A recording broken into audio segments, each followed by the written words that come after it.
Hello friends, welcome to my channel sociology classes. आज की इस वीडियो में हम समाजशास्त्र का अर्थ देखेंगे। ये वीडियो सारे एग्जाम्स के लिए यूज़फुल रहने वाला है, चाहे आपका पीजीटी हो, यूजीसी नेट जेआरएफ हो या फिर असिस्टेंट प्रोफेसर। इस वीडियो में मैंने फ्लो चार्ट के थ्रू इंपॉर्टेंट टॉपिक्स को कवर करने की कोशिश की है, जो एग्ज़ाम के पॉइंट ऑफ व्यू से ज़रूरी है, सिर्फ उन्हीं को ही इंक्लूड किया है ताकि आपको ये लेंदी नहीं लगे। बहुत ही ब्रीफ में सिर्फ इंपॉर्टेंट चीज़ें ही कवर की हैं, तो आप देख सकते हैं यहाँ पे।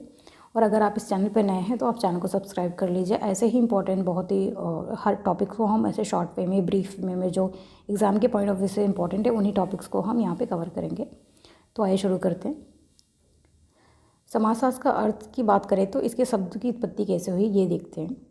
समाजशास्त्र का जो इंग्लिश वर्जन है वह है सोशियोलॉजी। सोशियोलॉजी दो शब्दों से मिलकर बना है, सोशियस और लोगस। ये काफ़ी इंपॉर्टेंट है, एग्ज़ाम में पूछा गया है कि जो सोशियोलॉजी है वो किन दो शब्दों से मिलकर बना है, वो है सोशियस और लोगस। और इम्पॉर्टेंट ये है कि सोशियस जो है वो लैटिन भाषा का शब्द है, लोगस जो है वो ग्रीक भाषा का शब्द है, तो ये याद रखिएगा यहाँ पे। अब सोशियस का अर्थ है समाज और लोगस का जो अर्थ है वो शास्त्र।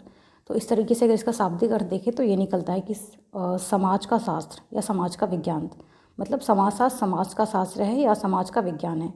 तो समाजशास्त्र का अर्थ अगर हम सिंपली देखें तो समाजशास्त्र जो है वो समाज का वैज्ञानिक अध्ययन करता है। मतलब समाज में जो संस्थाएं हैं, जैसे परिवार, विवाह, नातेदारी, धार्मिक संस्थाएं या जितनी भी संस्थाएं हैं, उनका वैज्ञानिक अध्ययन ही समाजशास्त्र कहलाता है। तो आई होप आपको ये क्लियर होगा। बहुत ही सिंपल सा मतलब है समाजशास्त्र का।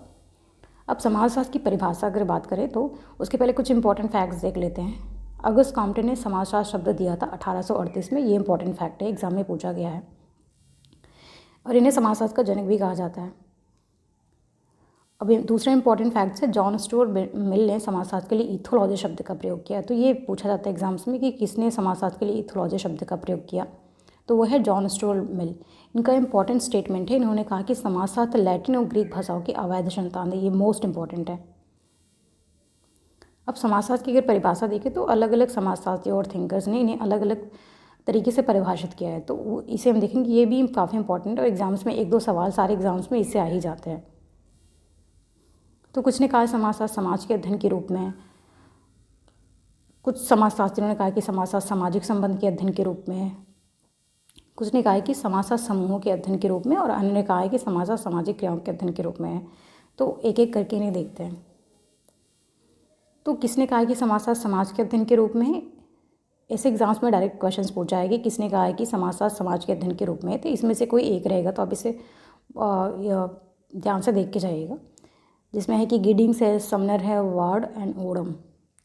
अब इसमें स्टेटमेंट भी पूछता है कि गिडिंग्स का क्या स्टेटमेंट है। ऐसा स्टेटमेंट दे दिया जाता है पेपर में कि समाजशास्त्र समग्र रूप से समाज का व्यवस्थित वर्णन और उसकी व्याख्या है। ये किसका स्टेटमेंट है? तो ये गिडिंग्स का है। अब इसे देख लीजिएगा। अब नेक्स्ट है समाजशास्त्र सामाजिक संबंधों के अध्ययन के रूप में।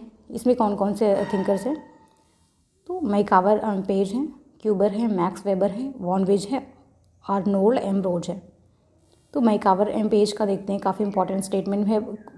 ये सारे एग्जाम्स में पूछा ही जाता है जनरली। सामाजिक संबंधों के जाल को समाजशास्त्र कहते हैं, ये पूछता है ये किसने कहा है? तो मैकावर एवं पेज ने, तथा उनके अध्ययन को समाजशास्त्र कहते हैं।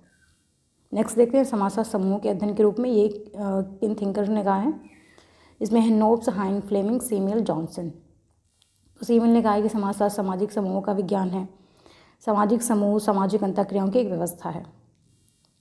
समाजशास्त्र सामाजिक क्रियाओं के अध्ययन के रूप में इसमें है कि गिलिन और गिलिंग, गिन्सबर्ग, जॉन सीमेल।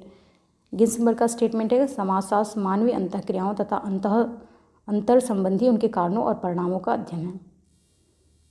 और गिलिन का स्टेटमेंट है कि व्यक्तियों के एक दूसरे के संपर्क में आने के फलस्वरूप उत्पन्न होने वाली अंतःक्रियाओं के अध्ययन को ही समाजशास्त्र कहा जा सकता है। कुछ अन्य इंपॉर्टेंट परिभाषाएं देख लेते हैं जो एग्जाम्स में जनरली पूछी जाती हैं। इसमें से वार्ड का है कि समाजशास्त्र समाज का वैज्ञानिक अध्ययन है। क्यूबर ने कहा कि समाजशास्त्र को मानवीय संबंधों के वैज्ञानिक ज्ञान की व्यवस्था के रूप में परिभाषित किया जा सकता है। मैक्स वेबर, वेरी इंपॉर्टेंट, समाजशास्त्र वह विज्ञान है जो सामाजिक क्रियाओं का व्याख्यात्मक बोध कराने का प्रयत्न करता है। इमाइल दुर्खिम, ये भी काफ़ी इंपॉर्टेंट है, समाजशास्त्र सामूहिक प्रतिनिधित्व का विज्ञान है।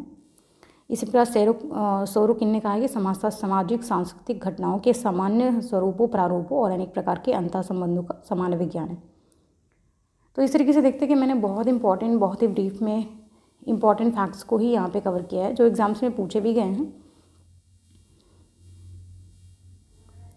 तो अगर आपने इस वीडियो को पसंद किया हो तो इसको लाइक कर दीजिएगा, सब्सक्राइब भी कर लीजिएगा। या ऐसे ही हम सिलेबस के अकॉर्डिंग जो भी सिलेबस में इंपॉर्टेंट टॉपिक्स है उसको कवर करेंगे अपकमिंग वीडियोज़ में। एंड नेक्स्ट वीडियो में हम समाजशास्त्र का उद्भव एवं विकास के टॉपिक्स को कवर करेंगे। और चैनल को सब्सक्राइब कर लीजिएगा। Thanks for watching.